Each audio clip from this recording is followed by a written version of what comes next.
Hola amigos del podcast y de la edición regular de Cusco Social. Nos encontramos en Greenpoint, a quien agradecemos por este lindísimo espacio. Vamos a conversar con Fernando Brugué. Hola Fernando. Hola, ¿qué tal? Bienvenido. Muchas gracias por la invitación. Fernando es director de la Asociación Cultural y Archivo Luis E. Valcárcel.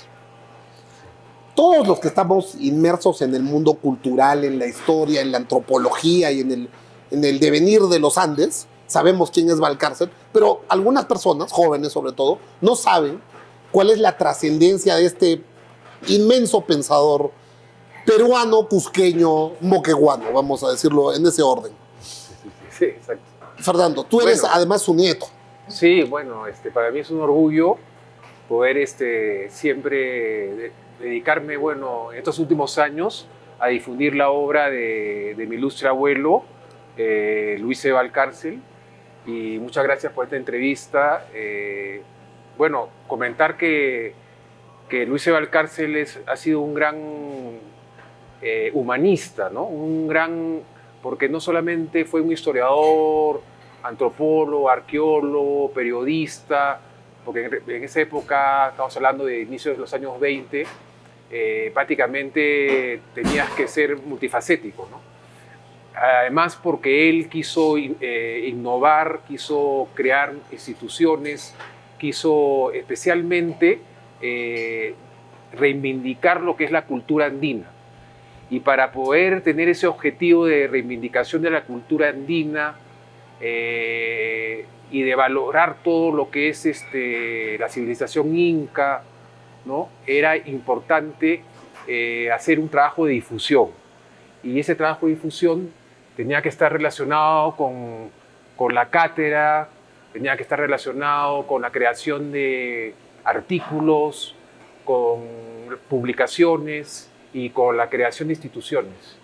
Y eso es lo que hizo Valcárcel, ¿no? Hizo un trabajo. Son pocos, creo que los pensadores, los intelectuales que tienen una proyección, una visión a largo plazo, ¿no? Y creo que mi abuelo Valcárcel pues tuvo esa visión, ¿no? De dar los pasos necesarios para crear pues, un camino hacia esa reivindicación de la cultura andina, de nuestra historia, ¿no? Porque hay que tener en cuenta una cosa. Muchos años atrás, estamos hablando pues de los años 50, 40 del siglo pasado, pues había una tendencia hacia el hispanismo, ¿no? Hacia que todo era bueno, todo era lindo, pero si venía de España, ¿no? Además, en ese momento era la efervescencia de lo que iba a ser el indigenismo, ¿no? Y él forma parte de esa corriente. Así es, él fue uno de los iniciadores de la corriente indigenista en las primeras 2 décadas, en 1920 aproximadamente, porque él, esto se inició con la huelga universitaria en la Universidad San Antonio Abad del Cusco en 1909. Y justamente Valcárcel perteneció a ese grupo porque fue secretario del comité universitario que inició esa huelga, que fue la primera huelga universitaria que se hizo en Sudamérica, inclusive antes que la de Córdoba.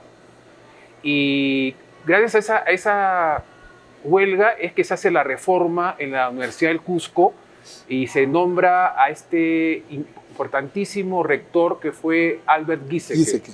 Claro. ¿No? Un tipo brillante, ¿no? Un tipo brillante. Que después fue alcalde del Cusco. Fue alcalde del Cusco y realmente transformó la universidad, que era una universidad, porque esta huelga se da porque la universidad estaba dirigida por la aristocracia cusqueña que estaba, pues, digamos, corrupta en algún sentido, porque había pues a sus familiares, era solamente se veía temas filosóficos, ¿no? Digamos que no había un estudio sobre la problemática regional, sobre los intereses de la región, del Cusco, ¿no? Y entonces lo que se quiso es romper con eso, ¿no? y modernizar la universidad. Y eso es lo que hizo Albert Giesecke, y gracias a ello es que se comienzan a hacer ya estudios sobre la región, a investigar sobre la cultura inca, ¿no? Y es ahí donde se produce también el descubrimiento de Machu Picchu, ¿no? Exacto. Entonces, Exacto. Que es uno de los títulos también de Valcárcel. Claro, porque él fue uno de los protagonistas en este proceso del descubrimiento de Machu Picchu, porque al venir Hiram Bingham en su primer viaje en 1911, que fue bueno, el descubrimiento científico, pero luego hay otros viajes en los cuales hacen excavaciones y a Valcárcel es nombrado, bueno, él funda un instituto que se llamó el Instituto Histórico del Cusco, ¿no? Y este instituto justamente lo formó con otros importantes, con José Vega Enríquez, que era otro importante historiador, y justamente se formó para controlar el contrabando de piezas arqueológicas y proteger las zonas arqueológicas, porque no había una institución que las protegiera. Entonces funda este instituto y lo nombran a Valcárcel, el mismo instituto lo nombra a él supervisor de esta expedición. Y esta expedición supervisa la expedición de Hiram Bingham, de la Universidad de Yale, y ven que están haciendo excavaciones no autorizadas y todo. Entonces tienen al final unos encuentros con Hiram Bingham, pero al final que se resolvieron. Se resolvieron y todo, y bueno, llegaron a buen puerto, pero él desde ese momento ya comenzó él a dar un interés por la protección del patrimonio arqueológico, ¿no? Y de crear instituciones. De luego ya funda el Museo Arqueológico de la Universidad del Cusco, que fue una de las primeras instituciones que se controlan todo porque controlan todo lo que es la conservación de los monumentos, que tenían el control de todos los monumentos alrededor del Cusco e inclusive de Machu Picchu, porque logra Valcárcel que se den recursos a este museo cuando él es director, porque fue el primer director de este instituto, que lo dirige hasta 1930, ¿no? Entonces en realidad pues Valcárcel fue pues un gran gestor cultural, un gran preocupado por reivindicar nuestros valores originarios como cultura originaria, ¿no? Y rescatar lo que es lo que hoy llaman la interculturalidad y la soberanía de los pueblos, ¿no? O sea, que había que respetar la soberanía de los pueblos, su idioma, sus costumbres, y si bien entrar que la modernidad entre a estos pueblos y se propague, pero respetando su cultura, ¿no? Entonces creo que Valcárcel fue pues uno de los primeros en desarrollar estos conceptos, y bueno, fue pues un hombre polifacético, pero un gran maestro, un gran educador, y creo que su obra es muy importante que sea conocida por las nuevas generaciones, porque es un ejemplo, ¿no? Porque él toda su vida fue un funcionario público, pero siempre respetando, siempre cumplir con la ley y respetando y viendo que se cumplan pues los objetivos que se plasmó, ¿no? Me ha respondido el 80% de mi próxima pregunta, pero igual la voy a hacer. ¿Cuál es el vínculo? Porque creo que falta el factor emocional. ¿Cuál es el vínculo de Valcárcel con el Cusco? Bueno, es muy estrecho, ¿no? Porque él, si bien él nace en Hilo, Moquegua, en 1891, antes de cumplir un año, sus padres emigran al Cusco. Entonces, y lo traen aquí al Cusco, y él hace transcurre toda su niñez, él se forma, estudia en el colegio en el Cusco, se forma aquí en la Universidad del Cusco, ¿no? Estuvo también en el Colegio San Antonio Abad, ¿no? Entonces, él se formó como gran intelectual aquí en el Cusco. Entonces, él siempre se sintió un cusqueño. Y yo creo que también el Cusco lo reconoce como hijo predilecto. Totalmente. Pero él igual, claro, vivió en el Cusco hasta los más o menos casi 40 años y luego ya emigró a Lima cuando es nombrado director del Museo Nacional. En ese entonces era el Museo Nacional, englobaba todos los museos del Estado, y ya emigra a Lima y luego ya es también designado ministro de Educación, ¿no? Y ya se establece en Lima, ¿no? Pero él siempre fue un preocupado del Cusco, ¿no? De sus intereses, porque, por ejemplo, él regresa, después de que él ya estaba como director del Museo Nacional en el Cusco, como catedrático en San Marcos, él en 1933-34 regresa al Cusco y está acá casi 2 años porque logran conseguir recursos como no se había conseguido antes para poner en valor las zonas arqueológicas del Cusco, que él llamó el descubrimiento del Cusco incaico, que fue una expedición increíble que hizo Valcárcel, bueno, que congregó a arqueólogos, historiadores, hasta campesinos, obreros, cantidad de gente que dice que en un momento llegaron a ser 1.200 personas. Wow. Y todo este grupo, manejado por el instituto que él funda, que se llama el Instituto Arqueológico, que se fusiona con el Museo Arqueológico, ponen en valor justamente todas las zonas arqueológicas, ¿no?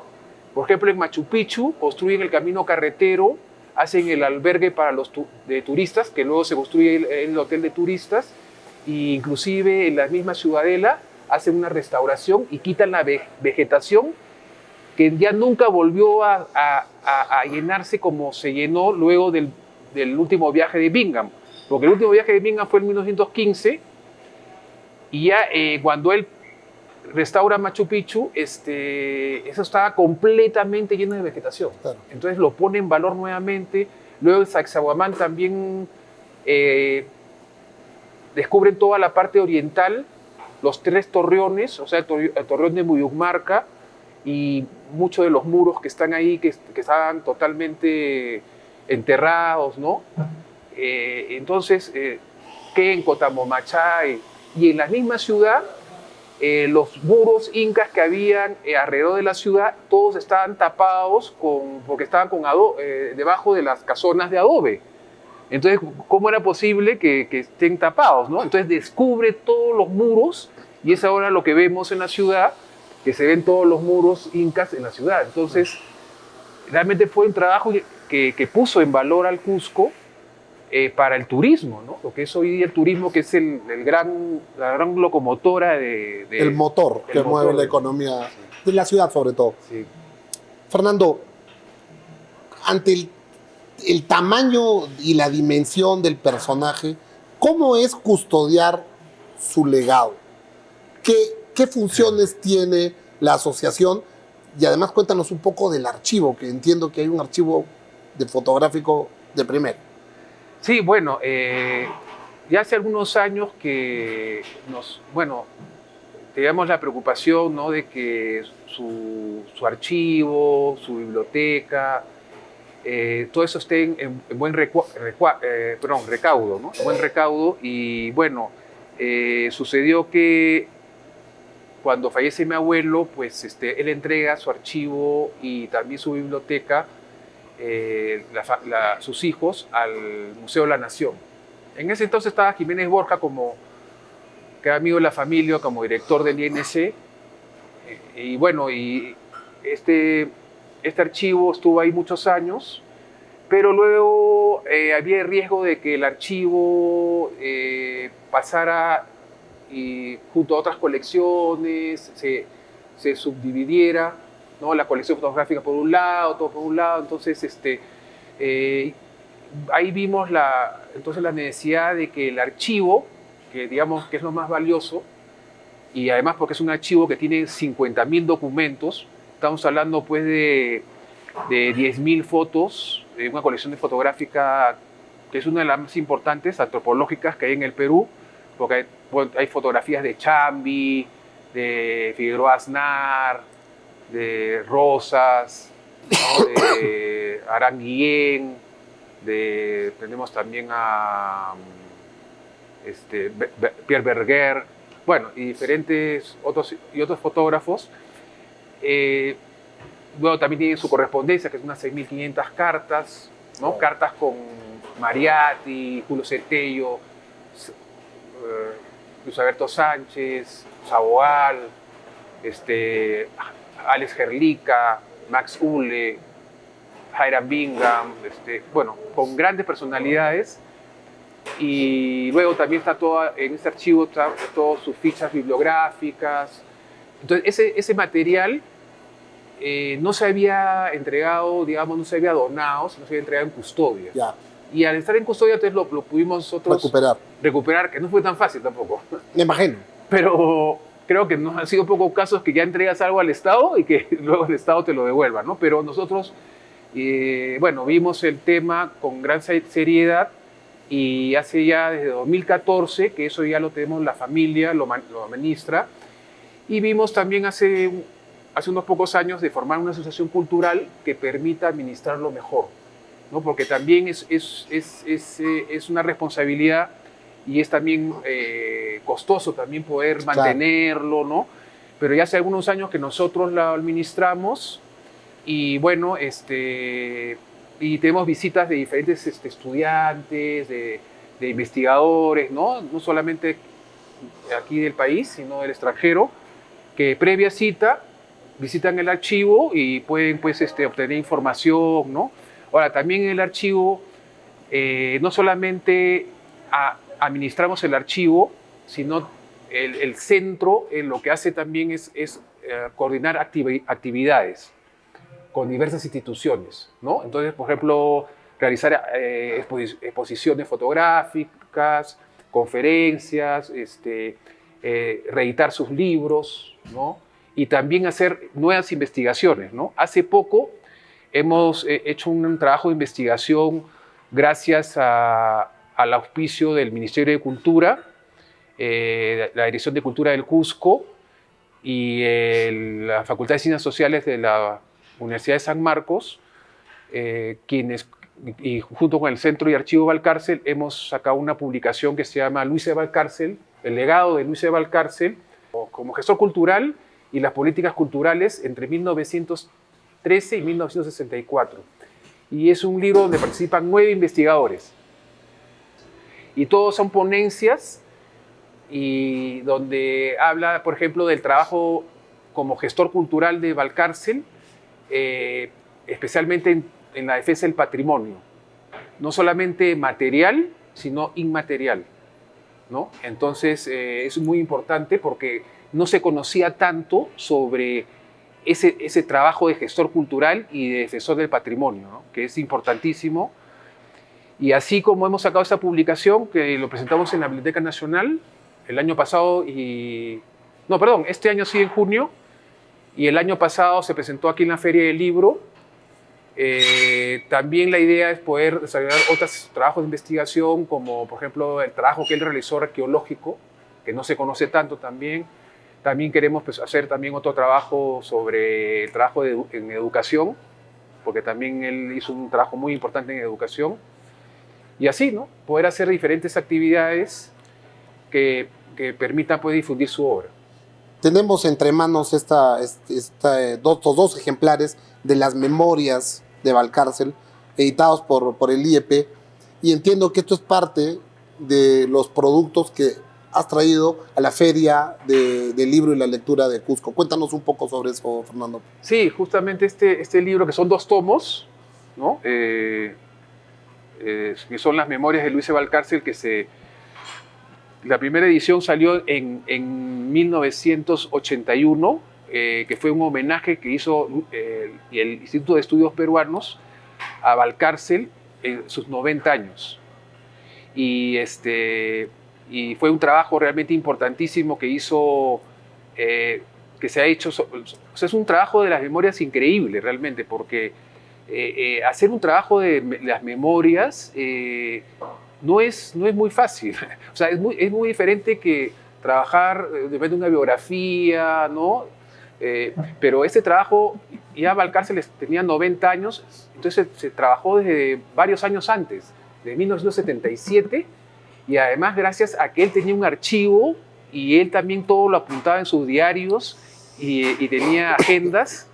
Entonces él, también a él se le grabó, se le hizo entrevistas, se le hizo grabaciones magnetofónicas y se hicieron borradores y él corregía esos borradores y todo, y con eso salió este libro. Entonces es un libro magnífico, realmente son casi 100 años de historia y bueno, y el IEP ha sacado esta nueva edición este año por sus 60 años que ha cumplido el IEP, porque también Valcárcel ha sido uno de los fundadores del IEP. Claro. Ha sido el principal fundador, el presidente honorario del IEP. Entonces, bueno, lo vamos a presentar el día de mañana, jueves, a las 7 de la noche en la Capilla San Bernardo, en la Casa de la Cultura. Ustedes quedan cordialmente invitados. Muchas gracias, Fernando. Sí. Gracias por el trabajo y por la gestión de la asociación, porque es fundamental para quienes venimos detrás poder acceder a, como tú dices, que los investigadores puedan tener acceso a estos archivos fotográficos y a los documentos, sobre todo, que debe ser riquísimo. Desde ya te voy a tocar la puerta. No, cuando quieras. Pero quienes quieran tocar la puerta, porque entiendo que también tienen una página web y algunos, por favor, sí. ¿Cuáles son los canales por los cuales los investigadores y los interesados puedan llegar a ustedes? Sí, bueno, pueden entrar a través de nuestras páginas de Instagram, de Facebook. También tenemos una página web que es el www.centroluisevalcarcel.com, ¿no? Y bueno, ahí también están toda la información de las actividades y bueno, de todos los proyectos que se hacen también. Y bueno, estamos cada vez tratando de mejorar el trabajo del centro, ¿no?